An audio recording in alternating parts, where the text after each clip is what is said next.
Egil's Skallagrimssonar Egil's Saga, Chapter 41 of Bjorn. Bjorn got for his portion another good and valuable homestead. He did not become a liegeman of the king, thus he was called Bjorn Yeoman. He was right wealthy and a great man. No sooner did Thorvald come off the sea than he went at once to Bjorn and brought him Asgerda, his daughter. There was a joyful meeting. Asgerda was a most beautiful woman and accomplished, wise and skillful in all ways. Thorvald went to see King Erik Bloodaxe, and when they met, Thorvald greeted Erik from Skallagrim and said that he had thankfully received the king's gift of the axe. He then brought out a good long ship's sail, which he said Skallagrim had sent to the king. King Erik received the gift well and bade Thorvald be with him for the winter. For this Thorvald thanked the king, but said, "I must first go to Thorir. With him I have an urgent errand." Then Thorvald went to Thorir, as he said he would, and met there a right hearty welcome. Thorir bade him to stay there. This Thorvald said he would accept, and there is, said he, one with me whom must also have lodging wherever I am.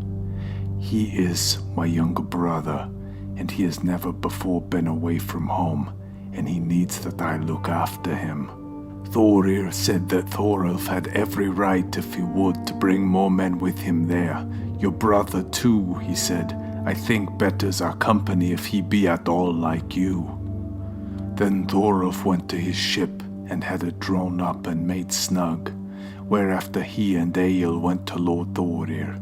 Thorir had a son named Bjorn, who was somewhat older than Egil. When Bjorn, Egil struck up a friendship and was ever his follower. But between the brothers, Egil and Thorvald, there was rather a coolness. Chapter 42. Thorvald asks Asgerda to wife. Thorvald Skallagrimsson now sounded Thorir as to how he would take the matter should Thorvald ask in marriage Asgerda, his kinswoman. Thorvald welcomed this readily, saying that he would be his pleader in the suit. Soon after Thorvald went north to Son with a good company. He came to Bjorn's house and was well received there. Bjorn bade him be with him as long as he would. Thorvald speedily opened to Bjorn his errand and made his offer, asking Bjorn's daughter Asgerda to wife. This proposal Bjorn took well. His consent was easily won, and it was settled that the betrothal should be there, and the day was fixed for the wedding. The feast was to be at Bjorn's in the autumn. Then Thorvald went back to Thorir and told him what had been done in his journey. Thorir was glad that the match was to be made, but when the time came that Thorvald should go to the feast, he bade men to go with him. First bade he Thorir and Bjorn and their housecarls and some rich yeomen, and for the journey there was a large and good company. But when the appointed day was near at hand, Thorvald should leave home. The bridesmen were now come. Then Egil fell sick, so that he could not go. Thorvald and his company had a large, long ship well equipped, and went on their way as had been agreed.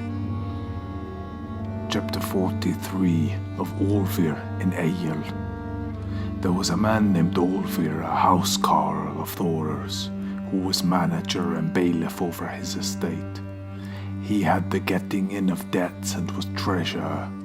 Ulfir was past his youth, but was still quite a hale man. It so happened that Ulfir had to leave home to get in some rents of Thorir's that had stood over from the spring. He had a rowboat, on board which went 12 of Thorir's housecarls. Just then Egil began to recover and rose from his bed. He thought it was dull work at home when everybody was gone away, so he spoke with Olfr and said he would like to go with him. But Olfr thought one good comrade would not overload them, as there was enough ship room. So Egil prepared to go. He had his weapons, sword, halberd, and buckler. They went their way then, and they were ready. They had the wind blowing hard against them and sharp gale and troublesome weather, but they pursued their journey vigorously, taking to the oars. And the progress was such that on the evening of a day they came to Atla Isle, and there put into land. In this island, not far up from the shore, was a large farm belonging to King Erik. The overlooker thereof was named Bard. He was called Bard of Atla Isle, and was a good businessman and worker, not of high birth, but much prized by the king and Gunnhilda. Orvir and his men drew up their ship beyond flood tide mark. They then went to the farm buildings and found Bard outside and told him of their journey, and withal that they would fain to be there for the night. Bard saw that they were very wet and led them to a fire hall that stood apart from the other buildings. There he had a large fire made for them, at which their clothes were dried. When they had put them on again, Bard came in. "Now will we," said he, "set you a table here. I know you will be glad to sleep. You are weary from your wetting." Olfir liked that well. Soon the table was set and food given them, bread and butter and large bowls of curd set forth. Bard said, "Right sorry am I that there is no ale in the house, that I might receive you as I would. You will have to make out what there is." Olfir and his folk were very thirsty and drank up the curds. Then Bard had oak drink brought in, and they drank that. "I should like," said Bard, "to give you better drink if I had any." There was no lack of straw in the room. Then he bade them lie down to sleep. Chapter 44. The Slaying of Bard. King Erik and Queen Gunnhilda came that same evening to Atla Isle, and Bard had prepared there a banquet for the king, and there was to be there a sacrifice to the guardian spirits. Sumptuous was the banquet, and great the drinking within the hall. "Where is Bard?" asked the king. "I see him not." Someone said, "Bard is outside supplying his guests." "Who be these guests?" said the king, "that he deemeth this more a duty than to be here within waiting on us?" The man said that some house carls of Lord Thor were come here. The king said, "Go after them at once and call them in here." And so it was done, with the message that the king would like to see them. Whereupon they came in. The king received Olfir well and bade him sit in the high seat facing himself, and his comrades outside. They did so, Egil sitting next to Olfir. Ale was then served to them to drink. Many toasts went round, and a horn should be drunk to each toast. But as the evening wore on, many of Olfir's companions became helpless. Some remained in the room, though sick, some went out of doors. Bard busily plied them with drink. Then Egil took the horn with which Bard had offered to Olfir and drank it off.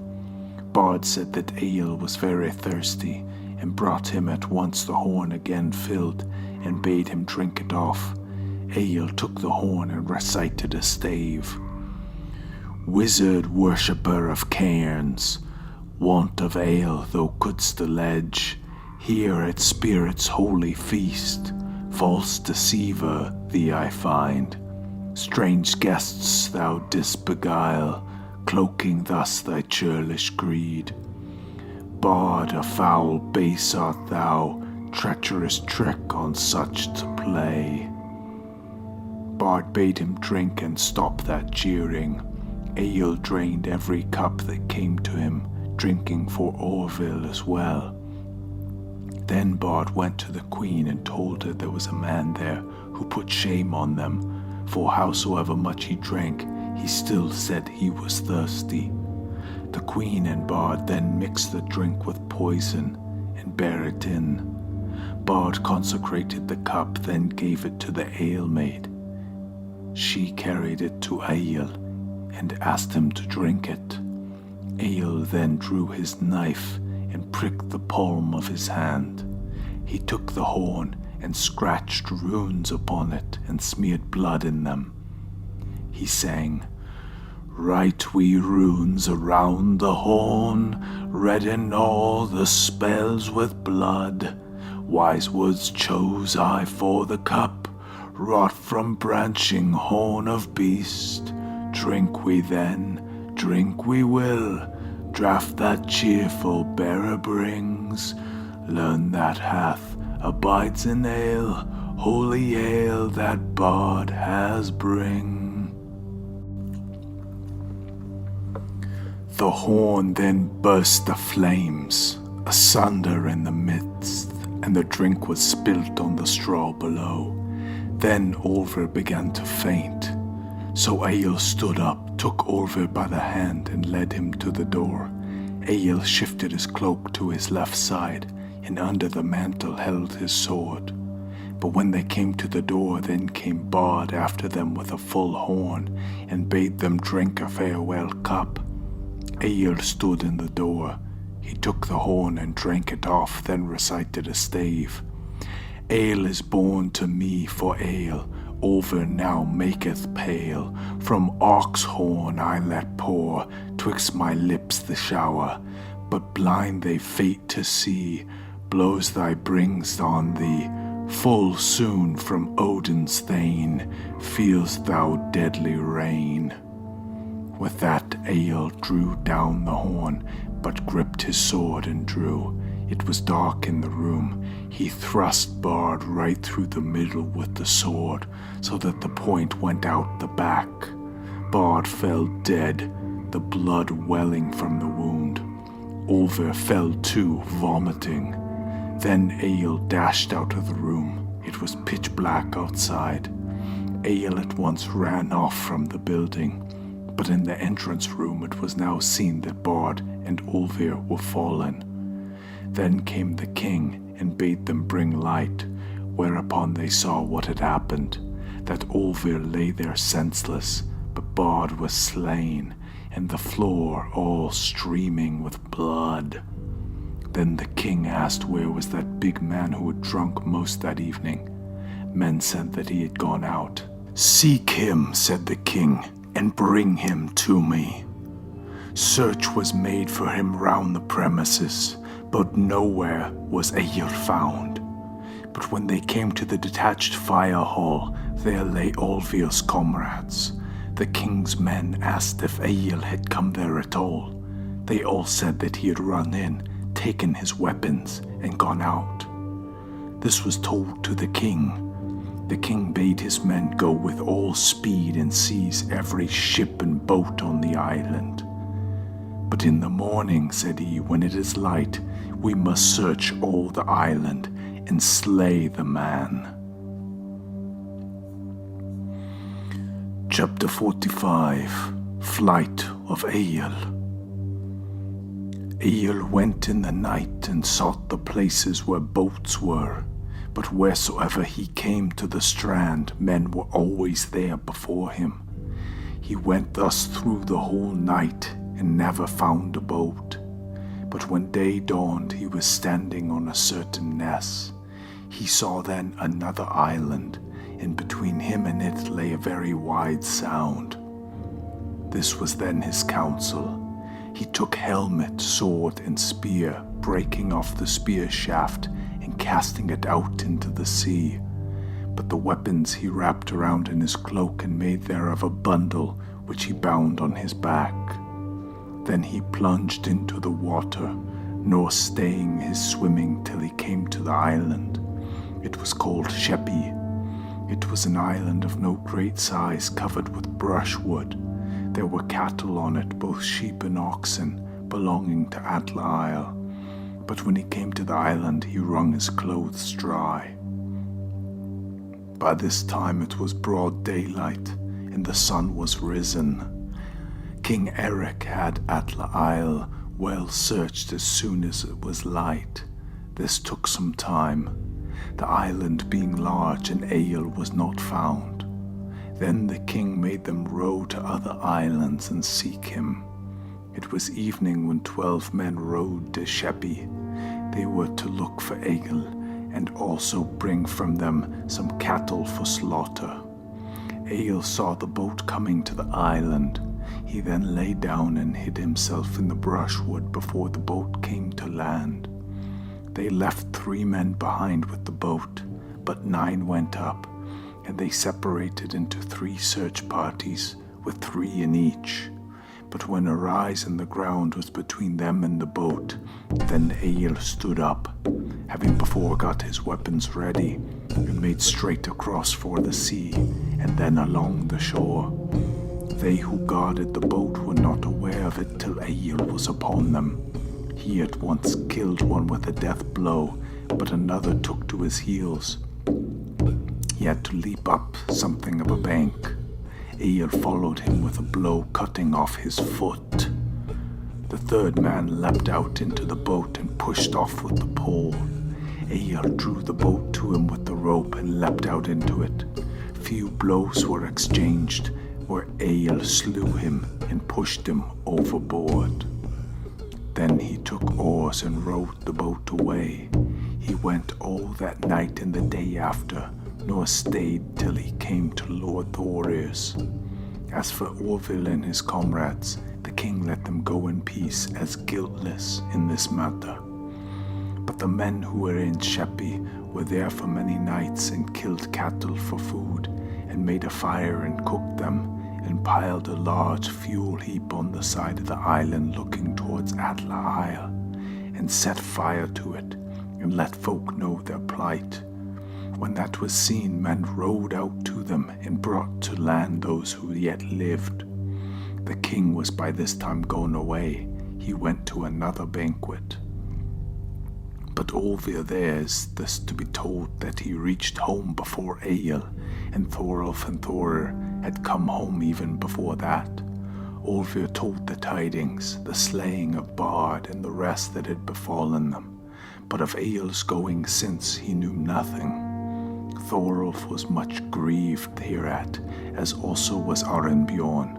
They thought that Egil would return nevermore. But the next morning Egil came home, which when Thorolf knew, he rose up and went out to meet him, and asked in what way he had escaped, and what tidings had befallen in his journey. Then Egil recited this stave: From Norway's king's keeping, from craft of Gunnhilda, so I freed me, nor flaunt I the feet overboard. That there, though who I would not, the warrior's king's liegemen, lie dead to the high hall of Hela downsped. Arinbjorn spoke well of this work, and said to his father that he would be bound to atone Egil with the king. Thorir said, It will be the common verdict that Bard got his desert in being slain, yet hath Egil wrought too much after the way of his kin, in looking little before him and braving a king's wrath, which most men find a heavy burden. However, I will atone you, Egil, with the king for this time. Thorir went to find the king, but Arinbjorn remained at home and declared that one lot should befall them all. But when Thorir came to the king, he offered terms for Egil, his own bail, while the king's should doom the fine. King Erik was very wroth, and it was hard to come to speech with him. He said that with his father had so would prove true, that family would never be trustworthy. He bade Thorir arrange it thus: though I accept some atonement, Egil shall not be long harbored in my realm. For the sake of thy intercession, Thorir, I will take a money fine for this man. The king fixed such a fine as he thought fit. Thorir paid it all and went home. Chapter 46. of Thorolf's and Egil's harrying. Thorolf and Egil stayed that winter with Thorir and were made much of. But in spring they got ready a large warship and gathered men thereto, and in summer they went the eastern way and harried. There won they much wealth and had many battles. They held on even to Courland and made a peace for half a month with the men of the land and traded with them. But when this was ended, then they took to harrying and put in a diver's place. One day they put up in the mouth of a large river, where was an extensive forest upon land. They resolved to go up in the country, dividing their forces into companies of 12. They went through the wood, and it was not long before they came to peopled areas. There they plundered and slew men, but the people fled, till at last there was no resistance. But as the day wore on, Thorolf had the blast sounded to recall his men down to the shore. Then each turned back from where they were in the wood. But when Thorolf mustered his force, Egil and his company had not come down. The darkness of night was closing in, so that they could not, as they thought, look for him. Now Egil and his 12 had gone through a wood, and then saw wide plains and tillage. Hard by them stood a house. For this they made, and when they came there they ran into the house, but could not see anyone else. They took all the loose chattels that they came upon. There were many rooms, so this took them a long time. But when they came out and away from the house, an armed force was there between them and the wood, and this attacked them. High palings ran from the house to the wood. To this Egil bade them keep close, that they might not be come from all sides. They did so. Egil went first, then the rest, one behind the other, so near that none could come between. The Courlanders attacked them vigorously, but mostly with spears and javelins, not coming to close quarters. Egil's party, going forward along the fence, did not find out till too late that another line of palings ran along the other side, the space between narrowing till there was a bend and all progress stopped. The Courlanders pursued them after them into this pen, while some set on them from without, thrusting javelins and swords through the palings, while others cast clothes on the weapons. Egil's party was wounded, and after that taken, and all bound, and so brought home to the farmhouse. The owner of that farm was a powerful and wealthy man. He had a son grown up. Now they debated what they should do with the prisoners. The good man said that he thought this were best counsel, to kill them one on the heels of another. His son said that the darkness of night was now closing in, and no sport was thus gotten by their torture. He suggested they be left alive till the morning. So they were thrust into a room and strongly tied together. Egil was bound hand and foot to a post. Then the room was strongly locked, and the Courlanders went into the dining hall, ate, drank, and were merry. Egil strained and worked at the post till he loosed it up from the floor. Then the post fell, and Egil slipped himself off of it. Next he loosed his hands with his teeth, but when his hands were loose, he loosed therewith the bonds from his feet. Then he freed his comrades, but when they were all loosed, they searched round for the likeliest place to get out. The room was made with large walls of wooden beams, but at one end there was a smooth planking. At this they dashed and broke it through. They had now come into another room. This too had walls of wooden beams. Then they heard men's voices below under their feet. Searching about, they found a trapdoor in the floor, which they opened. Thereunder was a deep vault. Down in it they heard men's voices. Then asked Egil what men were these. He who answered named himself Aki. Would he like to come up? Asked Egil. Aki answered they would like it much. Then Egil and his comrades lowered into the vault the rope with which they had been bound, and drew up thence 3 men. Aki said that these were his 2 sons, and they were Danes, who had been made prisoners of war last summer.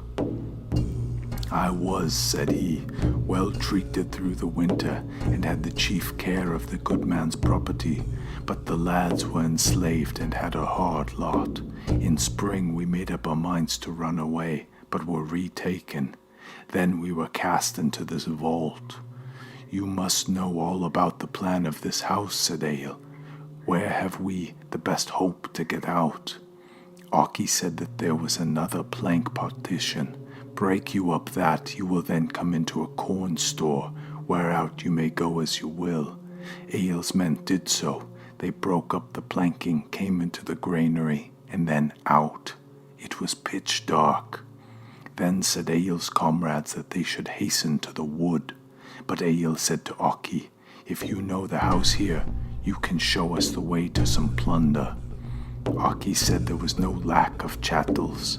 Here is a large loft in which the good man sleeps. Therein is no stint of weapons. Egil bade them to go to that loft, but when they came to the staircase head, they saw that the loft was open. A light was inside, and servants who were making the beds. Egil bade some stay outside and watch that none come out. Egil ran into the loft, seized the weapons, of which there were no lack. They slew all the men that were in there, and they armed themselves fully. Aki went to a trapdoor in the floor and opened it, telling them that they should go down by this to the storeroom below. They got a light and went down. It was the good man's treasury. There were many costly things and much silver. There the men took them each a load and carried it out. Egil took under his arm a large mead cask. But when they came to the wood, then Egil stopped, and he said, this our going is all wrong, and not warlike.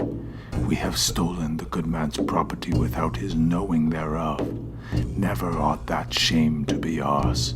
Go we back to the house, and let him know what hath befallen him. All spoke against that, saying they would make for the ship. Egil set down the mead cask, then ran off, and he ran down to the house. But when he came there, he saw that serving lads were coming out of the kitchen with dishes and bearing them to the dining hall. In the kitchen he saw a large fire and kettles thereon. He went to them. Great beams had been brought home and lighted, as was the custom there, by setting fire to the beam end and burning it lengthwise. Egil seized the beam, carrying it to the dining hall, and thrust the burning end under the eaves, and so into the birch bark of the roof, which soon caught fire. Some dry wood lay hard by. This Egil brought and piled before the door. This quickly caught fire, but those who sat drinking within did not find out till the flame burst in round the roof. Then they rushed to the door, but there was no easy way out, both by reason of the stick wood and because Egil kept the door and slew most of those who tried to pass out either in the doorway or outside. The goodman asked who had care of the fire. Egil said, he has now the care of the fire whom you yester even had thought least likely. Nor will you wish to bake you hotter than I shall kindle. You shall have soft bath before soft bed, such as you meant to give to me and my comrades. Here now is that same Egil whom you bound hand and foot to the post in the room you shut so carefully. I will repay you your hostility as you deserve. At this, the goodman thought to steal out in the dark, but Egil was near and dealt him his death blow, as he did to so many others. Brief moment was it here the hall so burned that it fell in. Most of those who were within perished. But Egil went back to the wood, where he found his comrades, and they all went together to the ship, Egil said he would have the mead cask which he carried as his own special prize. It proved to be full of silver. Thorolf and his men were overjoyed when Egil came down. They put out from land as soon as day dawned. Aki and his 2 sons were with Egil following. They sailed in the summer, now far spent, to Denmark, where they lay in wait for merchant ships and plundered whenever they got the chance. Chapter 47 of the further harrying of Thorolf and Egil. Harald Gormson had then taken the kingdom of Denmark, his father Gorm being now dead. The land was then open to raiding. Raiders often lay off the Danish coast. Aki knew Denmark well both by sea and land, so Egil inquired of him diligently where the places were that promised good plunder. But when they came to Aya Sound, then Aki said that up on the land there was a large trading town named Lundar. There, he said, was hope of plunder, but 'twas likely that the townsmen would make resistance. The question was put before the men whether they should go up or not. Opinions were much divided, some liking, some letting it. Then the matter was referred to the leaders. Thorolf was rather for going up. Then Egil was asked what counsel he thought good. He recited a stave. Wolf battening warrior, wield we high gleaming swords, in snake fostering summer, such deeds well beseem. Lead up to Lundar, let laggards be none, spear music ungentle, by sunset shall sound. After that they made them ready to go up, and they came to the town. But when the townsmen were aware of the enemy's comings, they made against them. A wooden wall was round the town. They set men to guard it. A very fierce battle was there fought.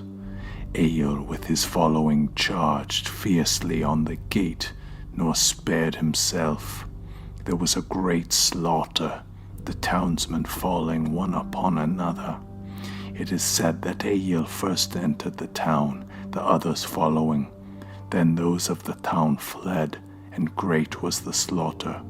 But when Thorolf and his company plundered the town and took much wealth, and fired the buildings before they left, then they went down to their ships.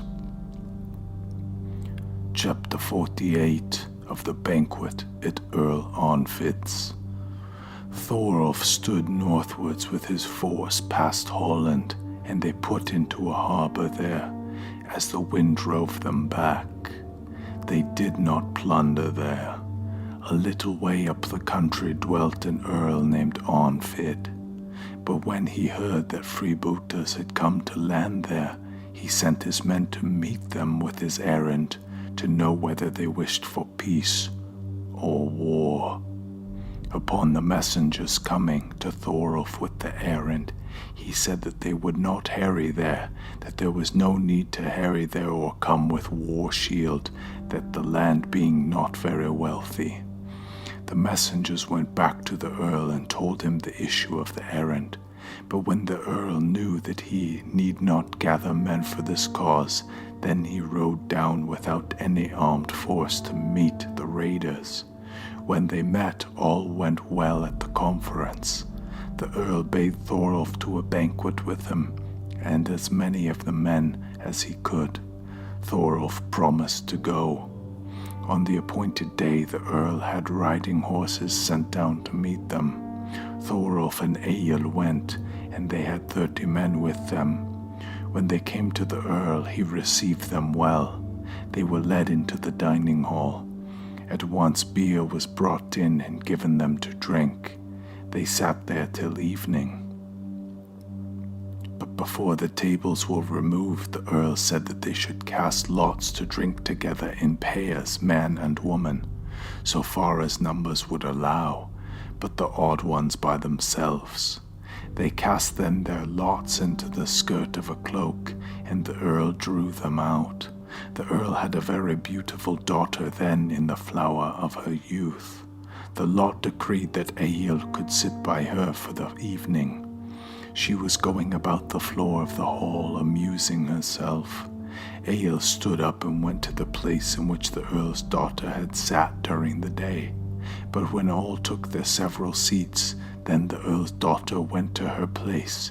She said in verse, "Why sittest in my seat, youth? Thou seldom sure hast given to wolf his warm flesh banquet. Alone I will mine own. O'er carrion course thou heardst not, croak hoarse the joying raven, nor wentest where sword edge in warfare madly met. Egil took her and set her down by him. He sang, with bloody brand on striding, me bird of bane hath followed, my hurtling spear hath sounded in the swift Viking charge. Raged wrathfully our battle, ran fire o'er foemen's roof trees. Sound sleepeth many a warrior, slain in the city gate." They two then drank together for the evening and were very merry. The banquet was of the best, on that day and on the morrow. Then the rovers went to their ships, they and the Earl parting and friendshiped with exchange of gifts. Thorolf with his force then stood for the Bren Islands. At that time these were a great lair of raiders, because through the islands sailed many merchant ships. Oki went home to his farm, and his sons with him. He was a very wealthy man, owning several farms in Jutland. He and Thorolf parted with affection and pledged them to close friendship. But as autumn came on, Thorolf and his men sailed northward along the Norway coast till they reached the firths, then went to Lord Thorir. He received them well, but Arenbjorn his son much better, who asked Egil to be with there for the winter. Egil took this offer with thanks, but when Thorir knew of Arenbjorn's offer, he called it rather a hasty speech. "I know not," said he, "how King Erik may like that, for after the slaying of Bard, he said that he would not have Egil be here in his lands." "You, father, can easily manage this with the king," said Arenbjorn, "so that he will not blame Egil's stay. You will ask Thorolf, your niece's husband, to be here. I and Egil will have one winter home." Thorir saw from this talk that Arenbjorn would have his way in this, so father and son offered Thorolf winter home there, which he accepted. They were there through the winter with 12 men. 2 brothers there were named Thorvald Proud and Thorfid Strong, near kinsmen of Bjorn Yeoman, and brought up with him. Tall men they were, and strong, of much energy and forward daring.